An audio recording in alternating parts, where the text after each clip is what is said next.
Hey everybody, this is Setla38 here, doing another video. Tonight we're going to look at the Nolan Ryan sets from Pacific. These were released in the early 90s.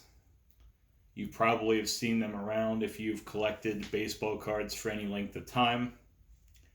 I was on the lookout a while back for what were called ghostwriting cards. And these sort of cards had a ton of value.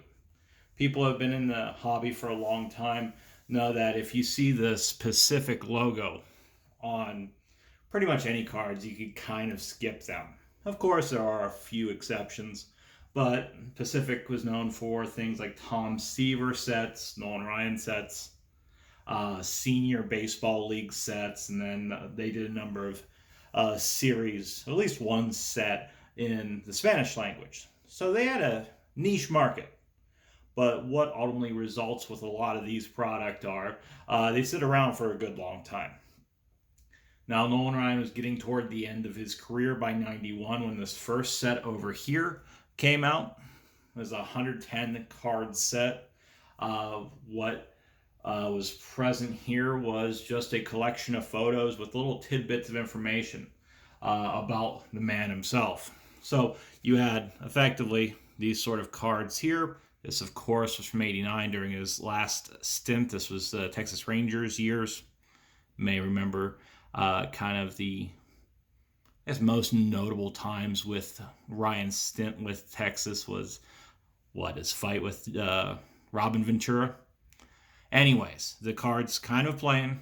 They've got a glossy front. We'll talk about why this is a problem later. And then it has kind of a generic looking side where it does say Nolan Ryan on the back, or on the left side.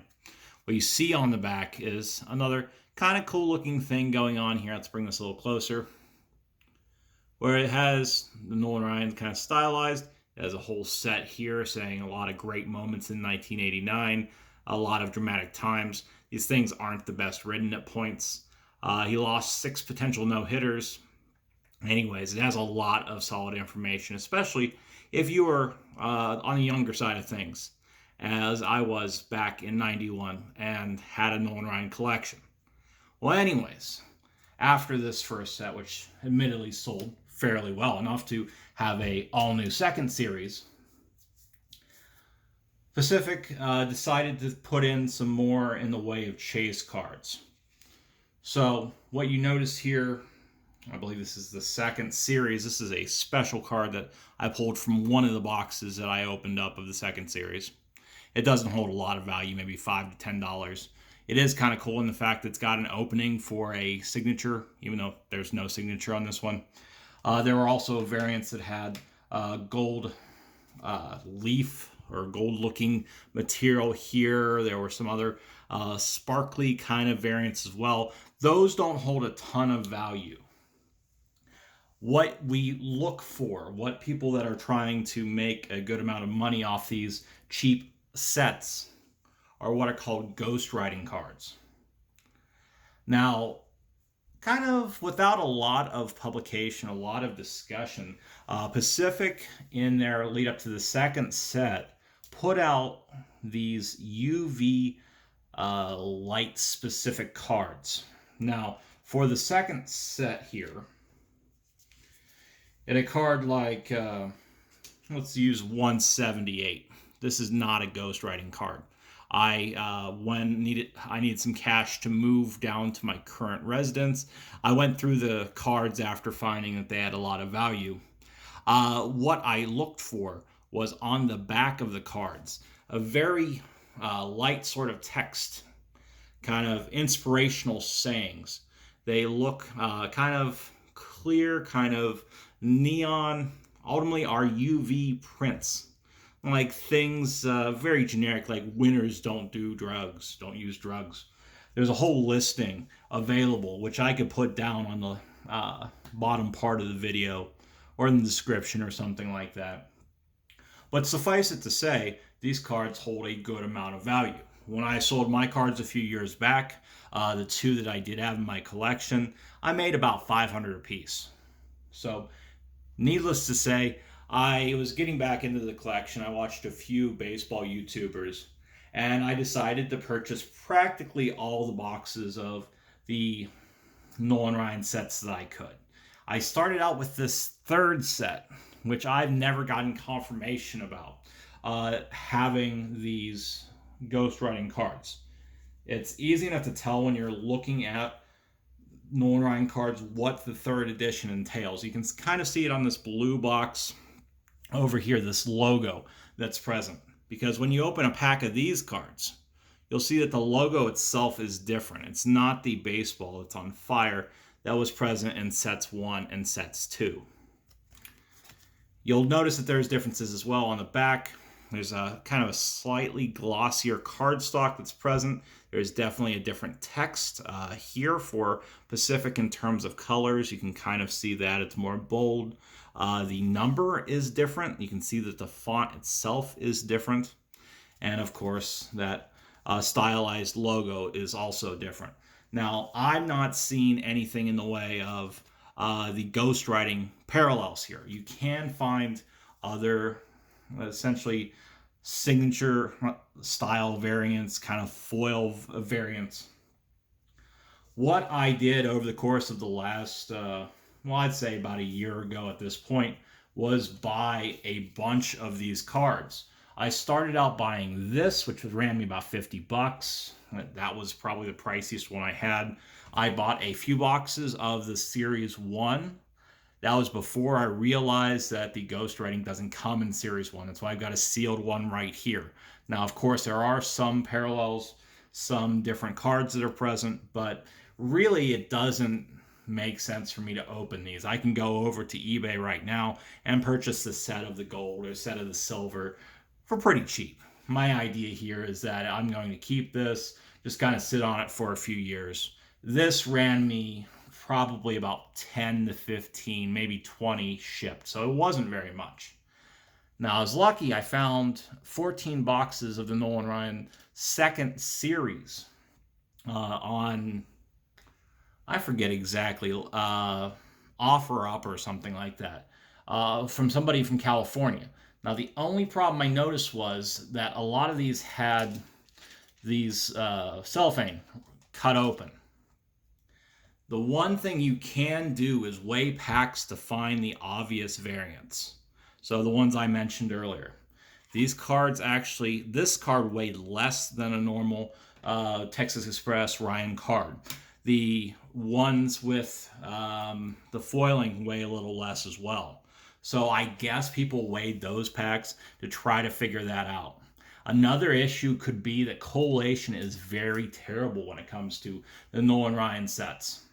You'll find a number of packs that have the same cards by number. So if you're some little kid like I was back in the day, you could easily go and have the same 4 or 5 cards. It would be kind of hard to find a full set if you're trying to collect for the full set. I ended up having a full set. I think I just bought the 27th edition version of this.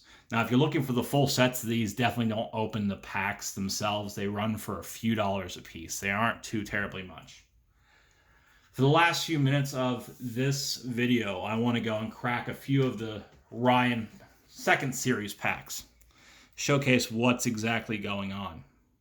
Now, I have a UV light that I typically run through these cards in bulk, but the easy way to tell, you can just look at it with any sort of normal light and feel, you can see what's going on here.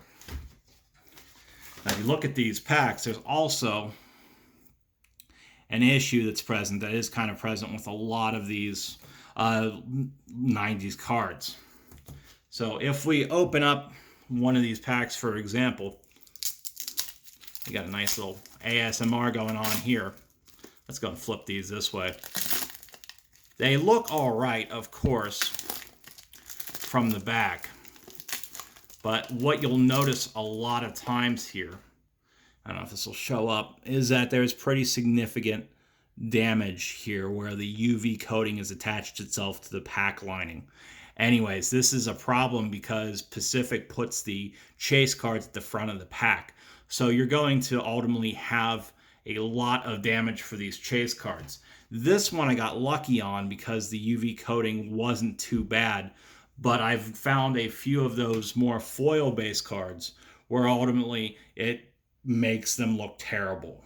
Again, if you're trying to complete a set, maybe go to eBay for this. We can look at the cards themselves to see. Let's bring that back a little bit. So Manager's Delight, talking to the manager there. You get the old cards from his time as Little League All-Star.